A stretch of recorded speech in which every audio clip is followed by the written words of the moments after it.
je ne veux pas que cette mauvaise expérience revienne constamment, je souhaite l'oublier. Mais il y a quelqu'un qui me parlait de l'herméneutique, d'exégèse. Je dis, ce que tu fais là, c'est pas de l'herméneutique. Tu ne peux pas faire l'herméneutique d'un texte en oubliant le peuple, son contexte de vie culturel et toutes les caractéristiques de ce peuple, le mode d'écriture. Tu ne peux pas dire, bon, je vais analyser le contenu linguistique et puis j'oublie le reste. Non, on ne peut pas faire ça. Ou bien tu ne peux pas dire, bon, ben, des éléments de culture, mais quant au peuple spécifique, tu l'oublies, tu choisis de l'oublier. Donc, il y a un Dieu très haut créateur, dans le premier thème du livre, d'après la tombe ici, et il y a un peuple qui l'a choisi.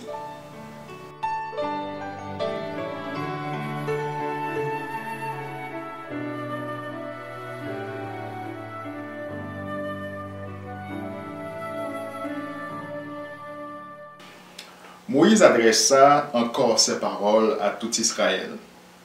Aujourd'hui, leur dit-il, je suis âgé de 120 ans. Je ne pourrai plus sortir et entrer. Et l'Éternel m'a dit, tu ne passeras pas ce Jourdain. Vous connaîtrez la vérité et la vérité vous affranchira. Bienvenue à cette nouvelle série d'études sur le livre de Deutéronome. Comment a été votre semaine? Plutôt bien et tranquille, calme.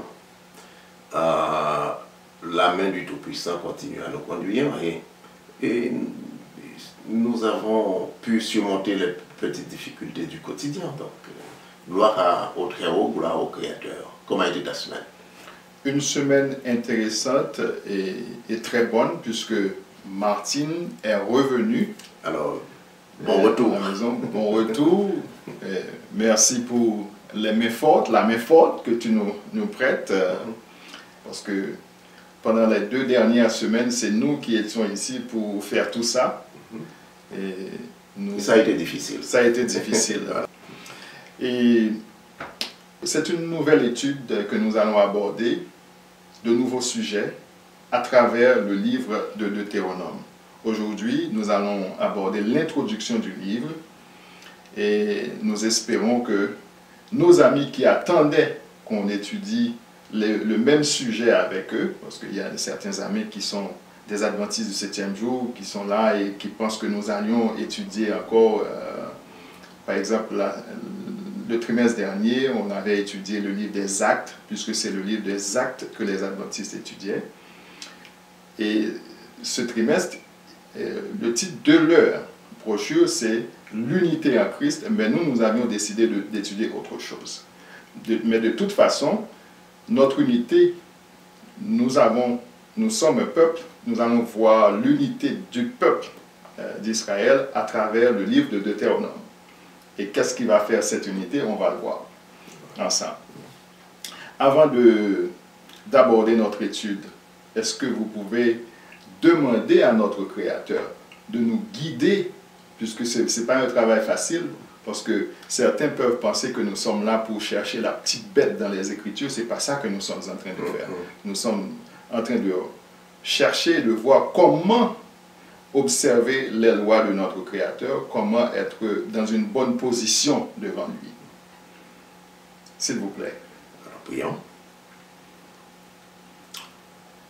Souverain Créateur de l'univers, notre Père, nous voici devant toi, disposés et disponibles pour apprendre ta volonté, pour connaître tes lois et pour les mettre en application dans notre vie. Viens donc te glorifier, nous t'en prions, en nous révélant ta volonté, en nous révélant tes lois, en nous montrant comment les observer, comment les garder, car nous voulons faire ce qui est bien, nous voulons vivre pour te plaire.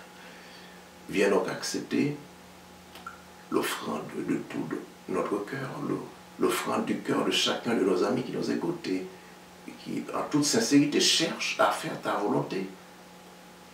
S'il te plaît, indépendamment de toute ligne doctrinale, indépendamment des choix personnels, indépendamment de toute forme d'endoctrinement, fais que par le baptême de ton esprit aujourd'hui, nous soyons guidés vers toi entièrement. qu'il en soit ainsi pour ta gloire, maintenant et à jamais. Alléluia. Alléluia. Encore une fois, chers amis, bienvenue à cette nouvelle série d'études.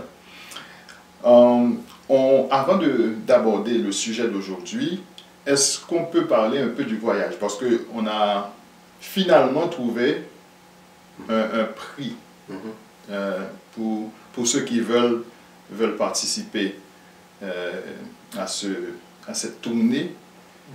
Et nous disons, pour ceux qui veulent participer, ils peuvent aller sur notre site, le www.quête2vérité.com, et sur le site, vous allez trouver toutes les informations.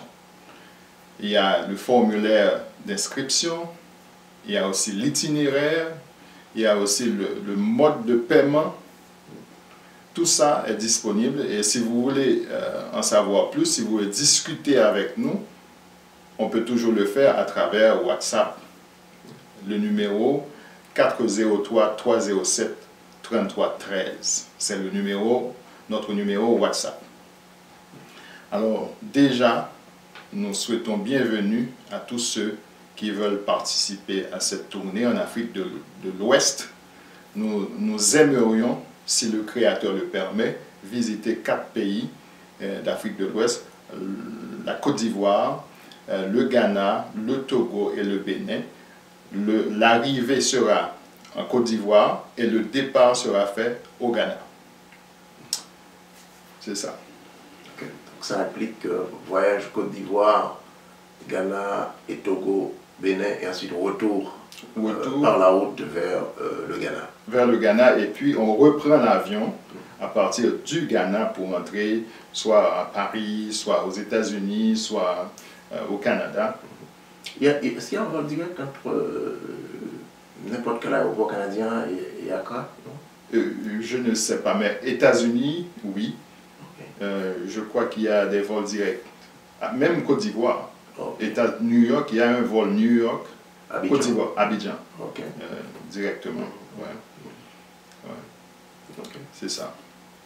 Alors, le livre de Deutéronome, c'est l'introduction que nous allons regarder aujourd'hui. C'est le 5e livre de la Bible. On l'attribue à Moïse. Et qu'est-ce que vous avez trouvé pour nous? Beaucoup de choses qui m'invitent à la prudence. Ok. J'amène encore une fois les 2 références, qui sont des références plutôt chrétiennes. Et c'est toujours très difficile de regarder les choses à travers un filtre chrétien pour toutes sortes de raisons qu'on a déjà élucidées, je pense, dans le livre des Actes. Et ensuite, plus on fouille à côté de ces références fondamentales que j'ai sur la table, j'ai encore la Tobe, j'ai encore la Bible commentée de l'Université Andrews que j'utilise comme référence de base. Il y a des livres aussi qui sont publiés que nous amènerons sur la table bientôt quand nous allons commencer dans les chapitres à regarder de plus près. J'ai regardé aussi une analyse exégétique critique de certains chapitres du livre. Et tout ça nous invite à la prudence pour 2 raisons fondamentales. Premièrement, c'est que ceux qui nous livrent ces critiques, ces analyses critiques, sont ceux-là même qui ont semé le désordre. Dr. White a fait une excellente présentation que nous avons postée sur le site du Foyer Chrétien pour nos amis qui comprennent l'anglais.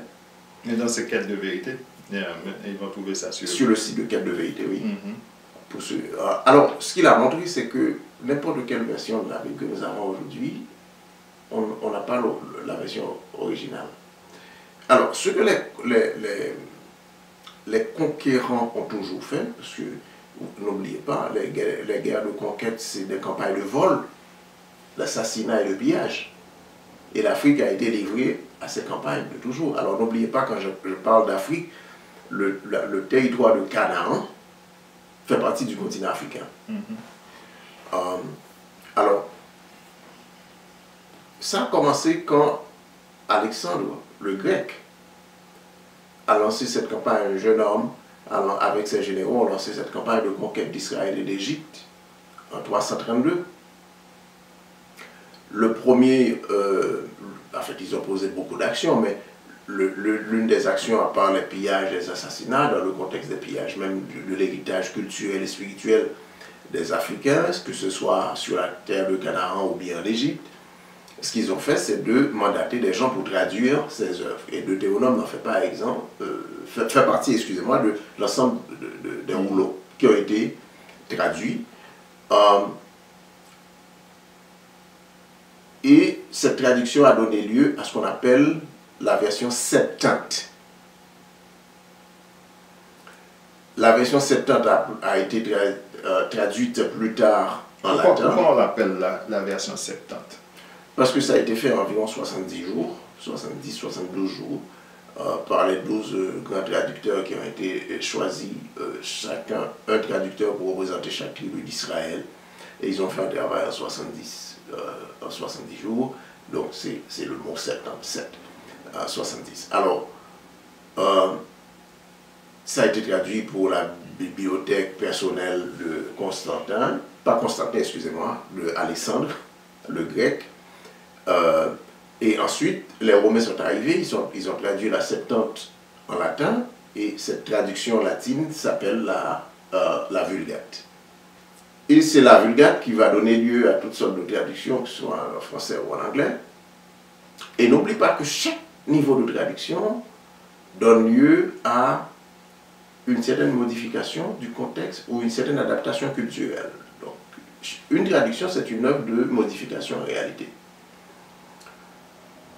Maintenant, ça c'est la première grande raison.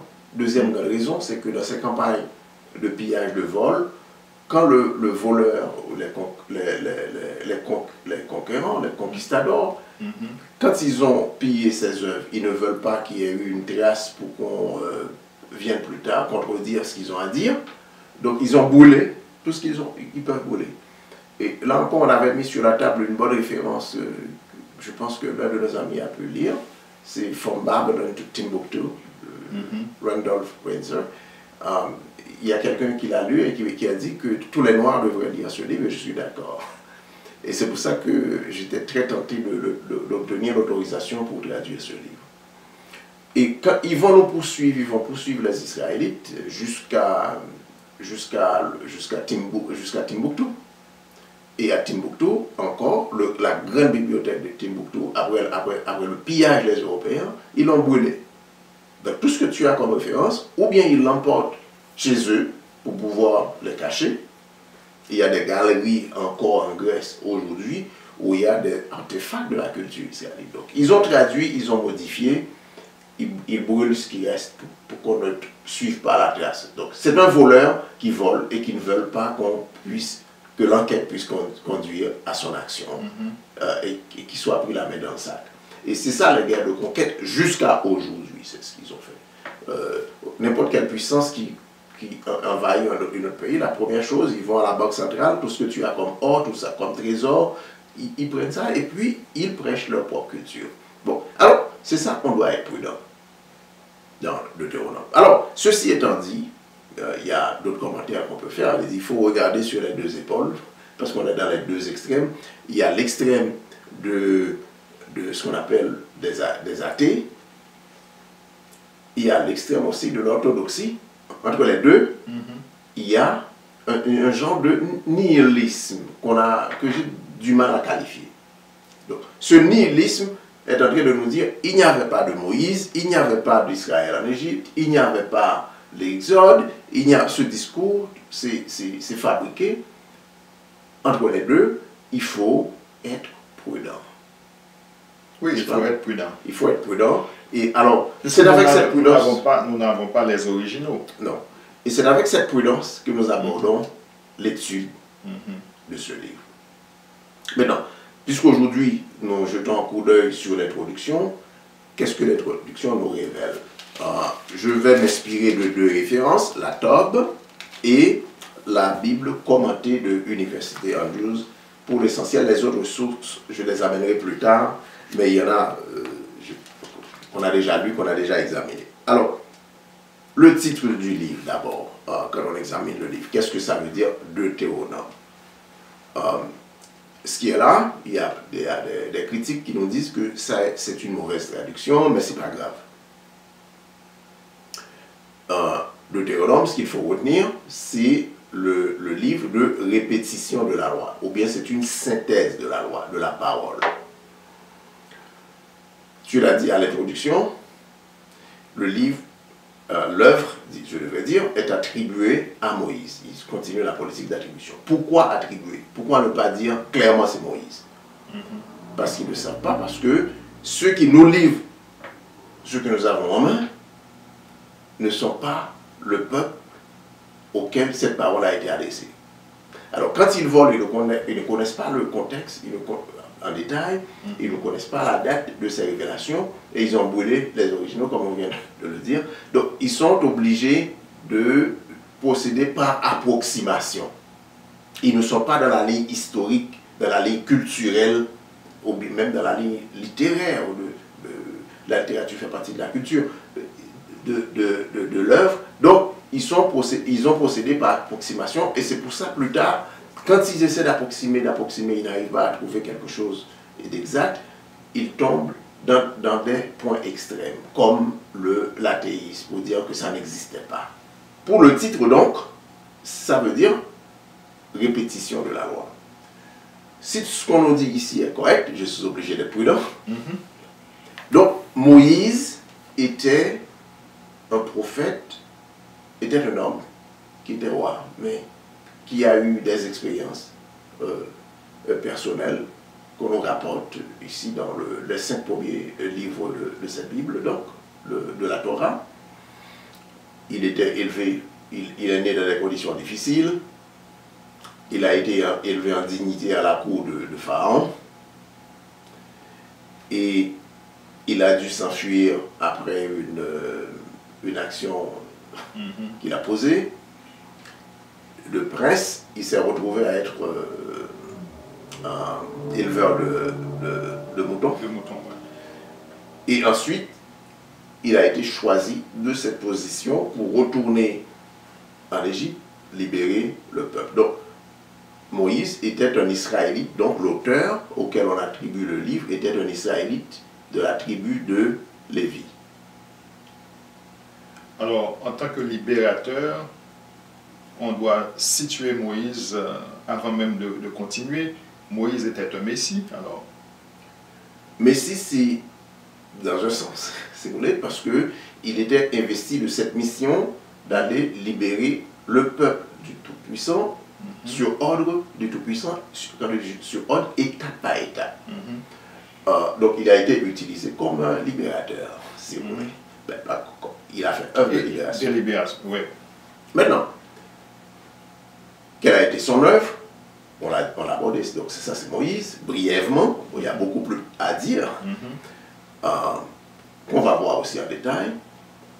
Il a été donc un prophète, investi d'une mission de libération, comme tu l'as dit.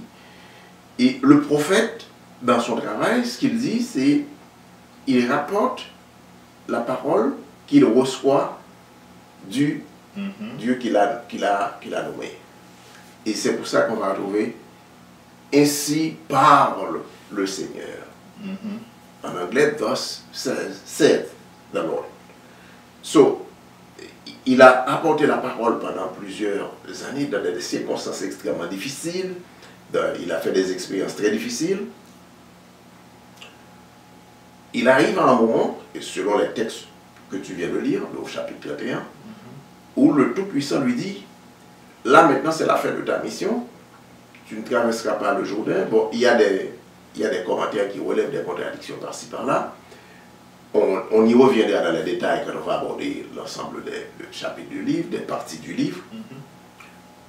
Là, il arrive, le Tout-Puissant qu'il a investi de la mission de libération, lui a dit, bon, là c'est la fin de ta mission, tu vas monter sur la montagne là-bas, là tu vas mourir, je prendrai soin de toi.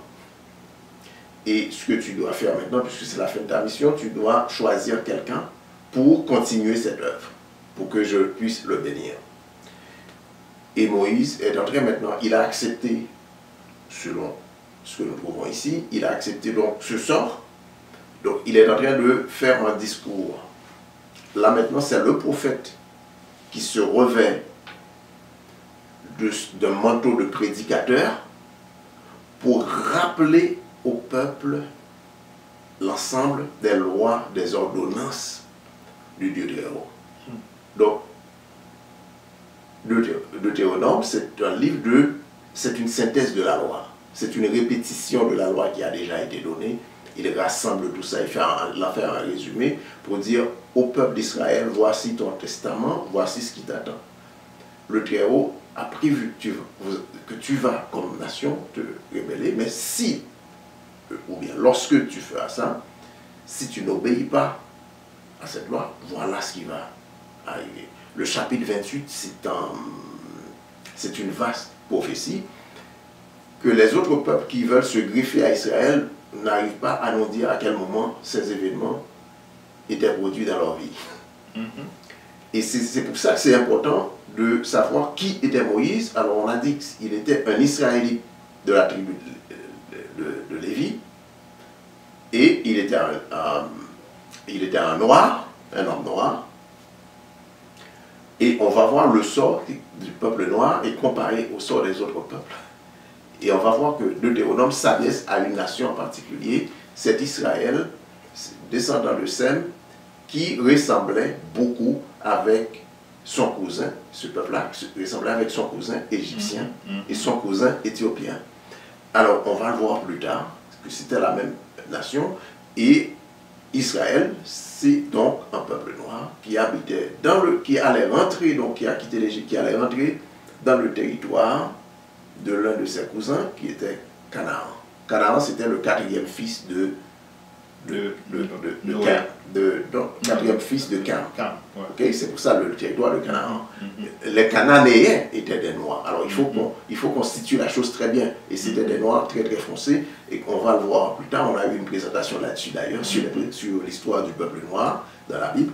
Donc Moïse va recevoir cette parole, l'ensemble des paroles, des oracles sacrés. Et là maintenant, ce prophète, comme je le disais tout à l'heure, se revêt de son manteau de prédicateur pour faire une synthèse de la loi et lier la destinée d'Israël à l'observation ou à l'obéissance ou à la désobéissance à cette loi. Si vous obéissez, voilà ce qui vous arrivera. L'ennemi ne pourra pas vous vaincre et vous serez dans la prospérité. Si vous désobéissez, vous serez emmené en grande quantité dans des bateaux en esclavage, et vous vous retrouverez, et c'est là très très important qu'on verra plus loin, vous vous retrouverez à adorer des dieux que vos ancêtres n'ont jamais connus. Ouais. Ça c'est le chapitre 28. On y arrivera bientôt. Donc en introduction, on est en train de découvrir.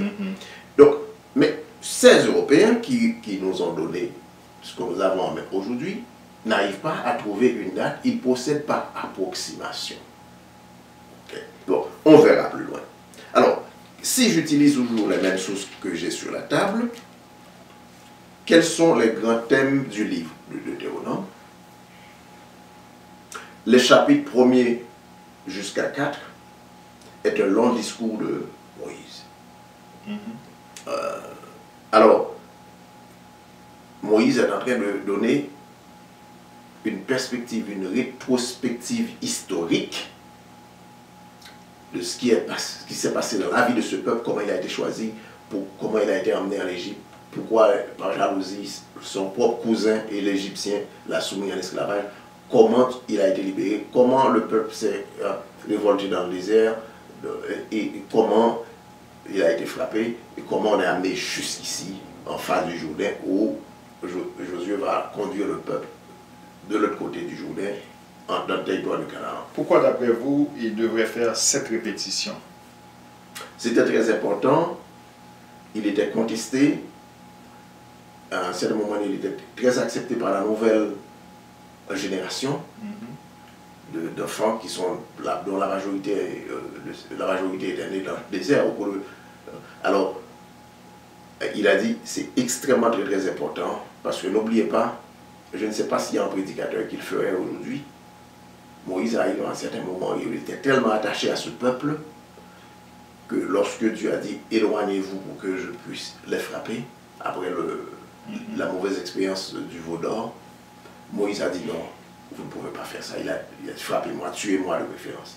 Je ne sais pas s'il y a un prédicateur aujourd'hui qui serait disponible à accepter la mort à ma place, au lieu de me chasser. Non, il y a une différence aussi. Ça, Moïse a été choisi par le Créateur pour faire ce travail. Mais il y a des gens, quand vous parlez de prédicateurs aujourd'hui, ce sont des gens, en grande majorité, je ne dis pas, je ne veux pas faire ça comme une critique, disons, à 100%, mais comme on le voit, ce sont des gens qui ont un travail, c'est un emploi.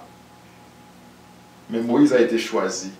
Ben, c'est son emploi alors. Ouais. C'est un emploi, mais c'est un emploi rémunéré comme par une organisation quelconque. Ouais. C'est ça que je veux dire. Et on va arriver à ce point, bien, Oui. Yeah. Je pense que c'est correct. Yeah.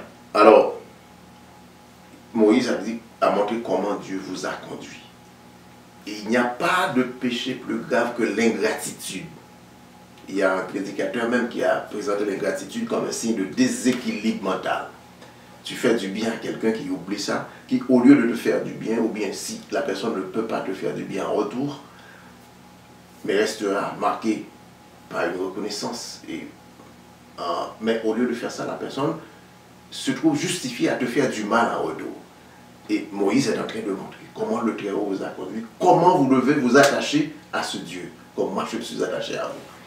Alors, deuxième grand discours qui couvre les chapitres, donc, alors les subdivisions, je dois vous dire, sont légèrement différentes d'une source à l'autre.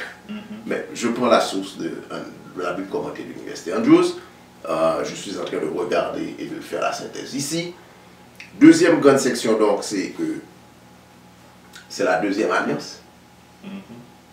Et c'est très très important quand les gens parlent de la nouvelle alliance aujourd'hui. Cette nouvelle alliance est faite à Israël, à un peuple en particulier. Je ne suis pas en train d'exclure les autres. Ce n'est pas ça ma pensée. Mais en premier lieu, cette nouvelle alliance est faite à un peuple et sur la base de l'observation de la loi. Et n'oubliez pas, le livre, c'est un livre de répétition de la loi. Ok? Alors, il rappelle les principes de cette alliance, les principes généraux de cette alliance, et aussi des réglementations, des spécificités, des détails relatifs à ces principes généraux, à l'application, si vous voulez, des normes d'application, d'observation de ces principes.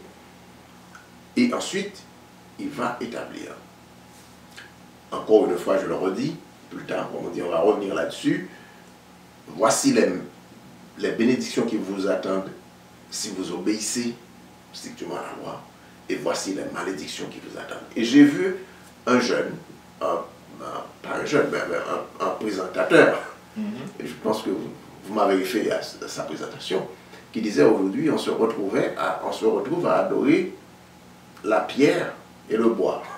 Ok, c'est quelqu'un qui a présenté. Donc on adore des divinités que nos ancêtres n'ont jamais connues. Quand on nous présente, on dit Israël, voici votre Dieu. Comme par exemple, on prend aujourd'hui un Européen qui était un élément de la mafia, un PD en plus, et on vous dit, voici ça, c'est votre Dieu. Donc, on y reviendra en détail. Et ensuite, troisième partie du livre, donc, c'est Moïse présente son discours final. Et il présente deux voies, à partir du chapitre 30. La voie du bien, la voie du mal. Et j'ai entendu quelqu'un, un prédicateur aussi, auquel tu m'as introduit, présenter et contester cette binarité. Et pour dire, bon, il n'y a pas d'un côté le bien, de l'autre côté le mal, il y a plusieurs voies intermédiaires. Je n'ai pas examiné ses sources, je n'ai pas eu l'occasion de lui parler, je ne suis pas en train de dire qu'il a tort. Mais cependant, on retrouve ici, si ce qu'on nous dit encore une fois ici est correct, Moïse qui introduit donc cette binarité pour dire, écoutez, il y a la voie du bien et la voie du mal. Ok? Y a-t-il plusieurs moyens de faire le bien? Y a-t-il plusieurs moyens de faire le mal? Bon, on peut en discuter, mais il a présenté les deux grandes... Est-ce qu'il y a moyen de faire le mal en faisant du bien? Est-ce qu'il y a moyen de faire du bien en faisant du mal? Voilà. En d'autres termes, si vous faites le bien, faites le bien. Si vous faites le mal, faites le bien.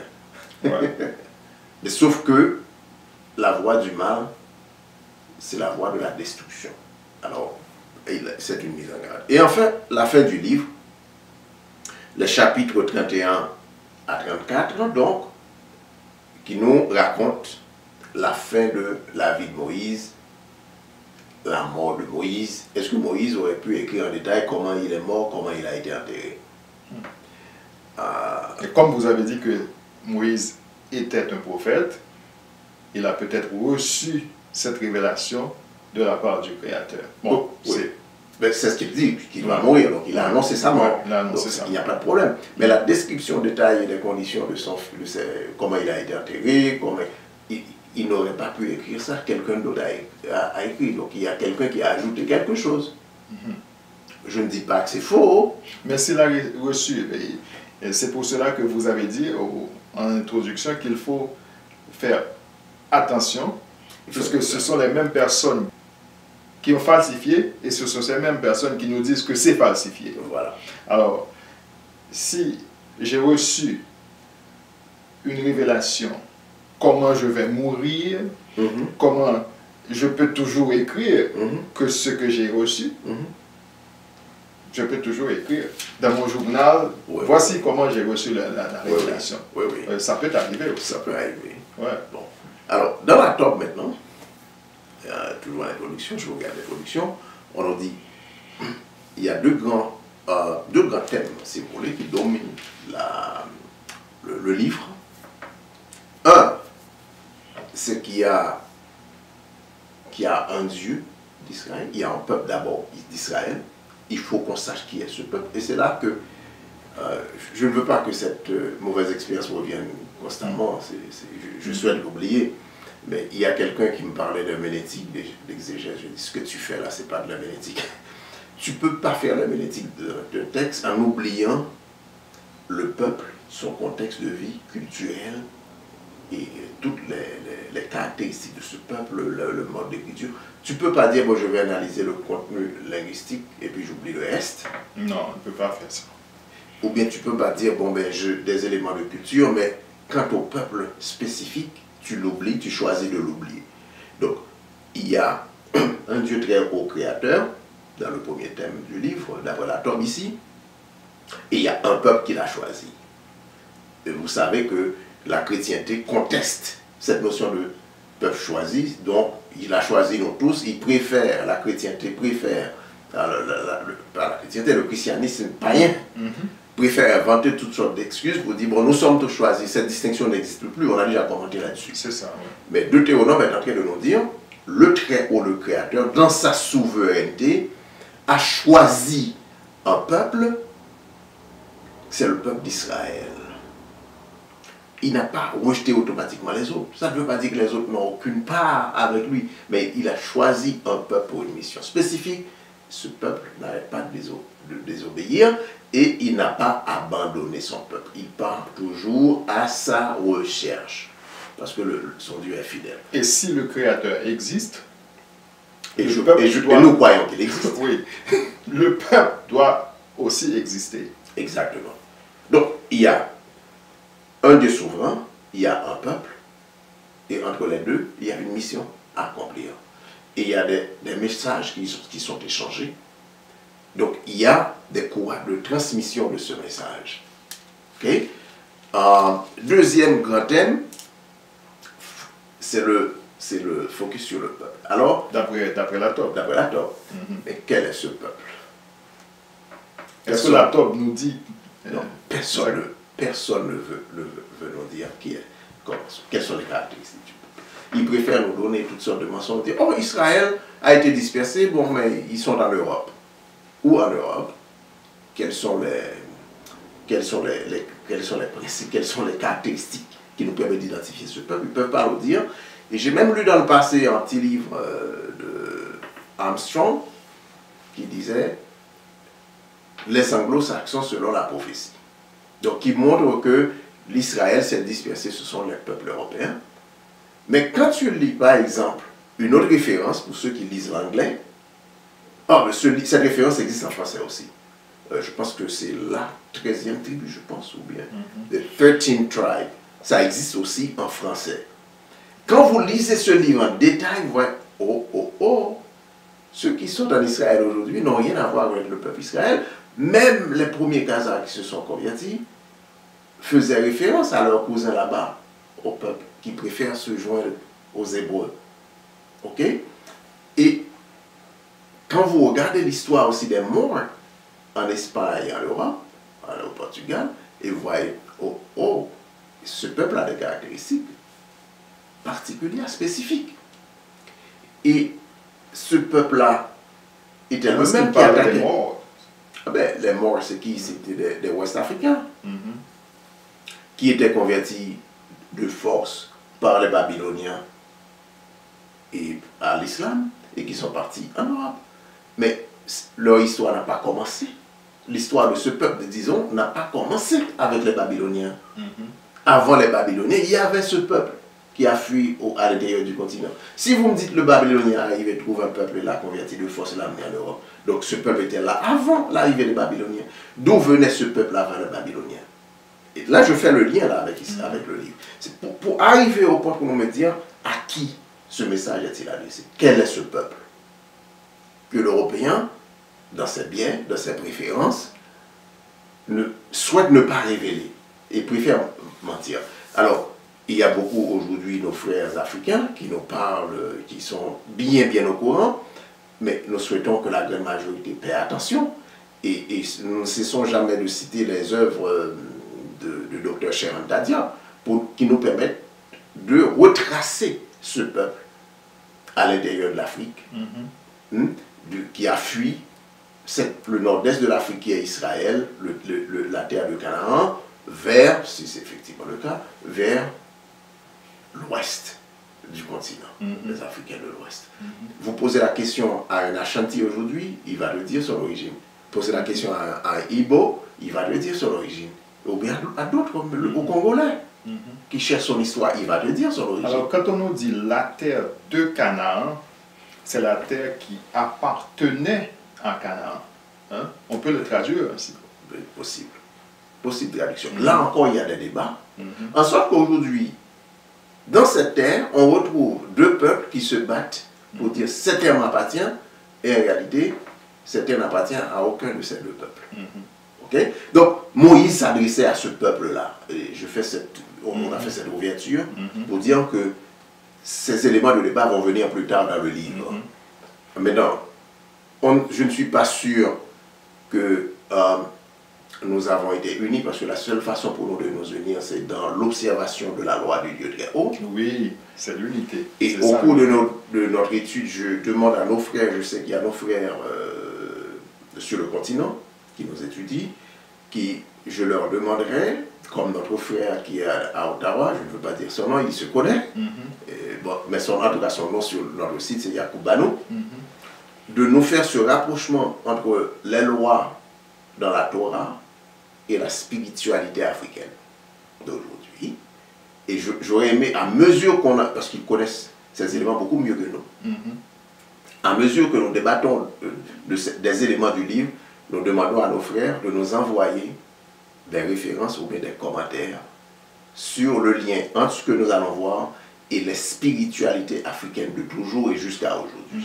Vous avez dit quelque chose de très très intéressant ici, puisque au début, comme j'ai dit, on parle de l'unité en Christ dans l'étude, mais ici on peut se retrouver aussi dans l'unité, puisque dire qu'on croit en une entité, c'est quelque chose, mais vivre selon les lois divines, c'est autre chose. Voilà. Parce que quand on observe les mêmes lois, on croit dans la même chose, on fait les mêmes choses, on est beaucoup plus unis en disant seulement qu'on croit.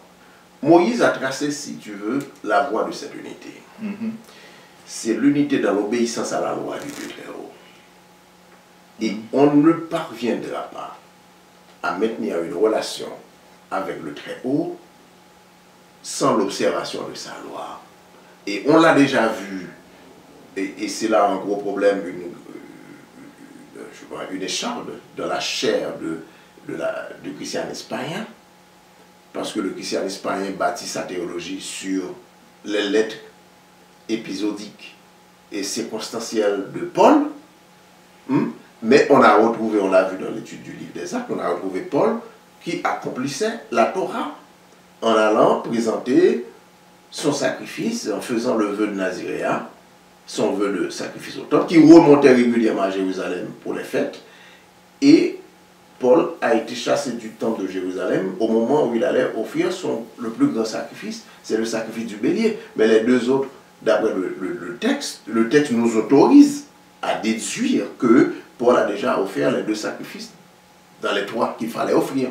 Donc, unis dans la recherche de la face du Très-Haut, en vue d'observer sa loi, de faire sa volonté, et de marcher et de recevoir, disons, de recevoir et de bénéficier, dirais-je, de l'accomplissement de ses promesses. Voici ma promesse faite à mon peuple, qui fait une priorité, qui accorde la priorité à l'observation de ma loi.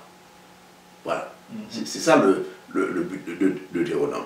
Alors, il y a des modifications par-ci par-là, il y a beaucoup de commentaires que nous amènerons, mais dans l'ensemble, c'est ça, en résumé. Donc, si je reprends tout ce que nous venons de dire, le livre, c'est un livre de synthèse, de rappel des grands thèmes de la loi du Dieu très haut, et qui dit à Israël, il y a un Dieu tout-puissant qui s'est manifesté dans ta vie. Voici la perspective historique, voici les grands moments de cette manifestation.